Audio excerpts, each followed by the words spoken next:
So hey guys, তোমাদের জন্য আবার একটা ঝকঝকে ব্লগ ভিডিও নিয়ে চলে এসেছি। আজকের ব্লগ ভিডিওটা হতে চলেছে, আজকে আমি সারাদিন যা যা করবো তোমাদের কাছে সবকিছু শেয়ার করতে চলেছি। একটুকু স্কিপ না করে ব্লগ ভিডিওটা শেষ পর্যন্ত দেখতে থাকো, তাহলে বুঝতে পারবে। আমার একজন বন্ধু কল করে বলছে দোকানের দিকে যাবে, তাই আমি বাড়িতে বসে কি করবো, আমিও চলে যাচ্ছি এখন বন্ধুর সাথে। বন্ধুর বাইকে করে চলে যাচ্ছিলাম দোকানে, মানে আমাদের বাড়ি থেকে কিছুটা দূরে সেখানে দোকান আছে, সেখান থেকে বন্ধু কি জানে জিনিস আনবে, তার লগে যাচ্ছিলাম। দোকানে চলে এসেছি, আমি সব দেখাশোনা করতে লাগলাম, আর বন্ধু যা যা কিনবে সবকিছু দোকানদারকে দিতে বলছিল। আমি কিন্তু কেমনে এসেছিলাম, মানে ভিডিও একটা করতে হবে, তাই এমনি ঘুরতে ঘুরতে এসেছিলাম, না হলে আসতাম না। কি করবো, মানে দাঁড়িয়ে দাঁড়িয়ে ভিডিও করছিলাম আর সবকিছু তোমাদেরকে দেখাচ্ছিলাম। তোমরা তো জানো আমার ভিডিও বানানো ছাড়া অন্য কোনো কাজ নেই, মানে যেখানে যায় সেখানে ব্লগ ভিডিও বানাতে থাকি। এখানে তোমরা কমেন্ট করো তোমাদেরকে কোনটা চকলেট দিয়ে আসতে, আমি তোমাদের বাড়িতে গিয়ে দিয়ে আসবো। তোমাদের কাছে যে চকলেটটা ভালো লেগে থাকে সেটাই কমেন্ট করো, আমি কিন্তু তোমাদেরকে দিয়ে আসবো। এখানে বন্ধু যা যা নেওয়ার দরকার ছিল সবকিছু নিয়ে নিয়েছে, এখন আবার বাড়িতে চলে যাচ্ছি। মানে ওই আর কি হালকা করে খরচ নিয়েছে কি একটা জানে। বাইকটা অতিরিক্ত স্পিডে চলছিল, তাই ভিডিওটা বানাতে পারছিলাম না ঠিক করে, মানে বাতাসের জন্য মোবাইলটা উপর দিয়ে করতে পারছিলাম না। যারা যারা এখনো পর্যন্ত ভিডিওটা দেখছো সবাইকে শেষ পর্যন্ত দেখার জন্য অনেক অনেক অনুরোধ করছি। এখন বাড়ির কাছে চলে এসেছি, এখন বাড়িতে চলে যাচ্ছি। বাড়িতে গিয়ে কিছু একটা করবো, তোমাদের কাছে সবকিছু শেয়ার করতে চলেছি। আজকে সারাদিন যা যা করবো তোমরা কিন্তু ব্লগ ভিডিওটা শেষ পর্যন্ত দেখতেই থাকো। আমি জানি কিন্তু আজকের ব্লগ ভিডিওটা এত একটা ভালো হচ্ছিল না, তবু বানিয়েছি। এখন বাড়িতে চলে যাচ্ছি, দেখি বাড়িতে গিয়ে মা কি করতে বলে। এখনও তো বারটাত কিছু খাইনি, বাড়িতে গিয়ে হয়তো খাবো। বাড়িতে আসতে মা খাওয়ার জন্য বলছিল, তাই খাওয়া দাওয়া স্টার্ট করে দিয়েছিলাম।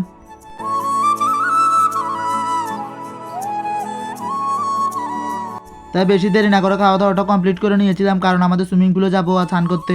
আজকে অনেক দিন পর আবার অনেক রোদ উঠেছে, যাই এখন যাচ্ছি সুইমিং পুলে স্নান করার জন্য সবার সাথে। তোমরা তো দেখেছিলে আমি একা কখনো স্নান করতে যাই না, সবার সাথেই যাই সুইমিং পুলে স্নান করতে, কারণ একা যেতে ভালো লাগে না।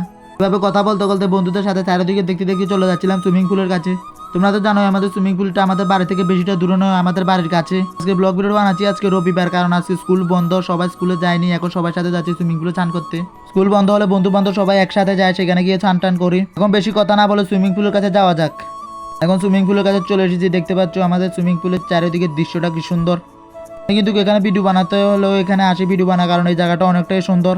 ভাবছিলাম এই সুন্দর প্লেসে একটা সুন্দর করে ইনস্টাগ্রামের জন্য ভিডিও বানিয়ে নেব, তাই ভিডিও বানানোর জন্য এখন গান খোঁজাখুঁজি করছিলাম। তোমরা যদি এই ভিডিওটা দেখতে চাও তাহলে আমার ইনস্টাগ্রাম চ্যানেলে চলে যাও, সেখানে আপলোড করা আছে, আর ইনস্টাগ্রামের নামটা স্ক্রিনে দেওয়া আছে।